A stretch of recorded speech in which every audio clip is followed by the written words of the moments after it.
Welcome to another test at Nordschleife, and it's AC EVO again, this time with the Lamborghini Huracán SVO. Everything's standard, apart from traction control is off. I've driven this car a little bit.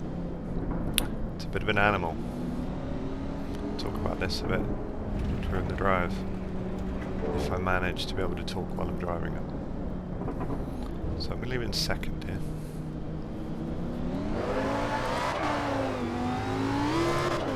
Lighting up in third. It's not short on power.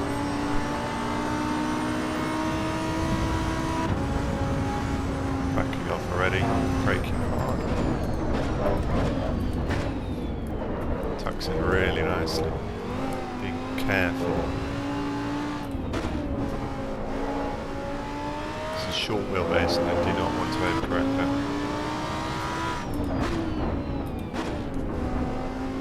Tiptoeing at the moment.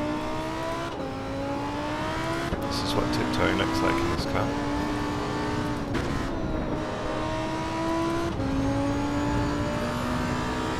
Feels really good, really positive. Braking into a little slide there. Brakes. Tucking it in. Flick it a little bit. It's good. Thought it was a bit low there, but it's still pulled.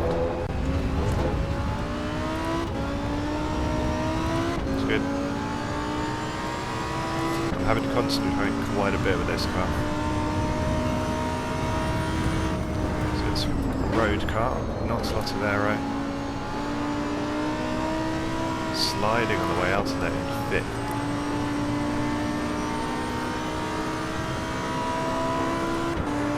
I have to be very careful in the high speed stuff. It doesn't really have a lot of downforce, it doesn't feel like it's got much. It's good on the brakes. It reminds me of the original LaFerrari Assetto Corsa with TC off. Very playful. Hard work. Foxhole.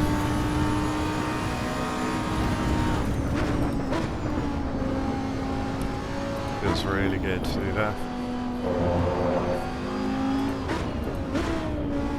So I'll have a glance at the tyre temperatures in a sec. They look good. Try pushing it a bit harder now.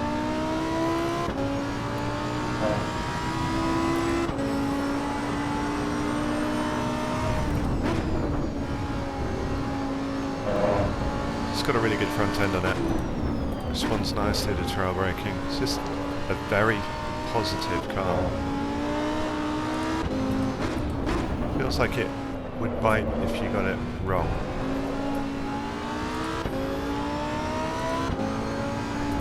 Don't want to overcorrect that. Miss. Sliding it in on the brakes a little bit. Wouldn't take full power on exit in fifth. Sounds so good. That. I wanted to use more throttle there, but I was a bit concerned what it would do. There we go. So if you give it a little bit too much throttle, it's okay. It doesn't step out too quickly. Manageable. But I just wonder, if I lean on this a little bit too hard, if it's going to bite me. Just got that feeling to it. Not a criticism, just a function of it being very quick, very pointy. Short wheelbase, light. Turns in really well back there. One of the cars understeered through that one. Okay, mid-curve. Yeah, progressive understeer. It's good. All safe stuff. I chickened out there. Probably could have stayed in sec. Right. resisting the temptation to do a really big slide, because this is not, I don't think it's the kind of car that's gonna be too pleased with lurid power slides. I might be wrong.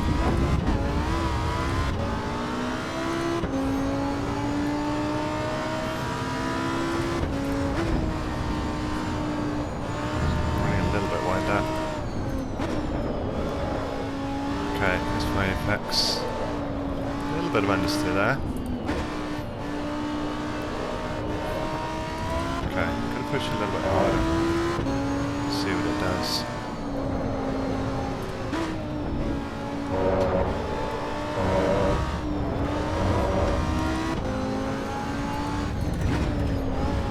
Still feeling good. It's going neutral. Power. Probably tell I'm having to concentrate with this one a bit more than the others. Can be very early on the throttle, as you're sensible with it. Okay.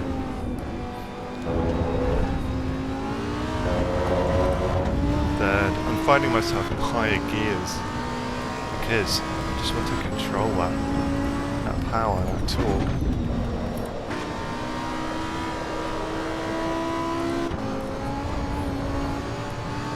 Grip nicely there.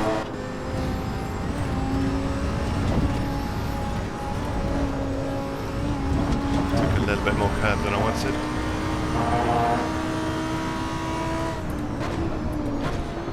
Moving on the brakes. Not in a bad way.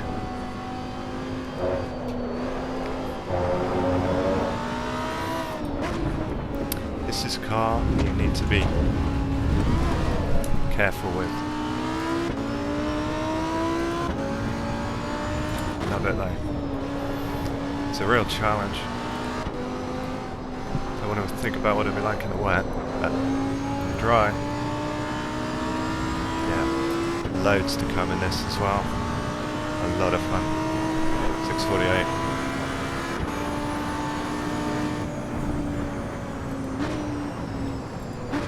Okay, so this was a really interesting one. I should have introduced the car a little bit right at the beginning. I'll do that now, briefly.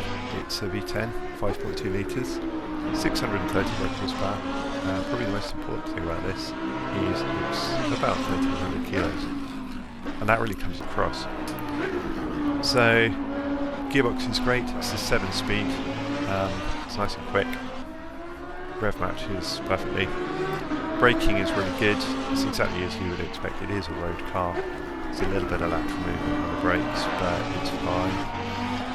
Aero, I actually said during the lap I didn't feel much. Well, there are a few things about this car that really surprised me. I went and read a little bit about this after this lap, because I wasn't particularly familiar with the car. I wanted to do a lap where I was learning about the car as I went.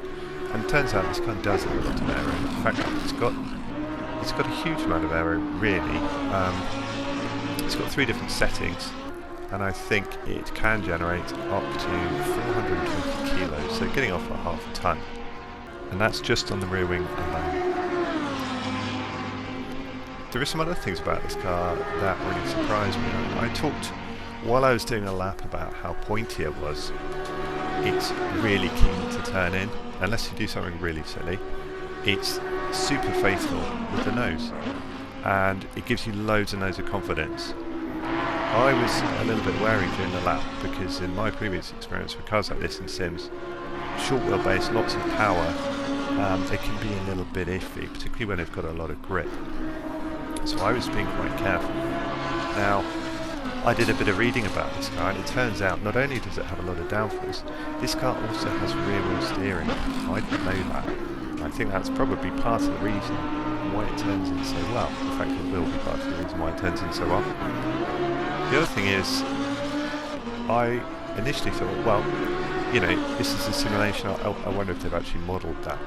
If you go and try this car in Assetto, put it in the pits, switch to one of the external views that shows you the rear wheels, and you turn the steering wheel, you'll see it moving. So they've modelled rear wheel steering not just visually, but also in the physics as well. which I think is really nice to see that kind of attention to detail.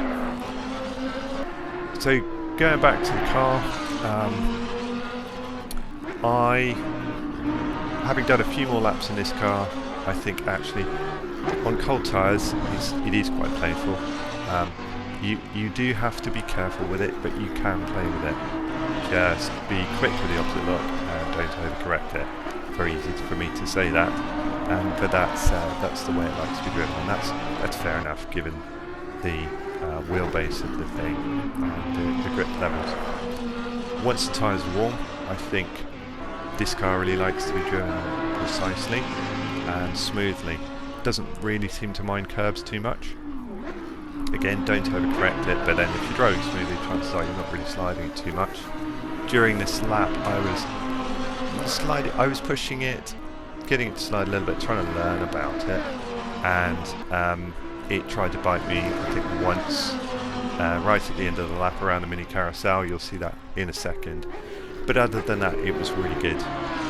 I will definitely be driving this car quite a bit. Playing with some GT3s was quite fun. It actually compares quite nicely. There's that where it tried to bite me. It's obviously not as fast as a GT3, but it was holding its own for a little bit until they passed me.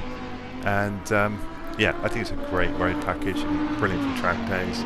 A lot of fun. Just need to be careful with it. That's all. Just be precise, be smooth, have fun with it, but just be wary of overcorrection. Great car though, and the sound fantastic. Recommend it.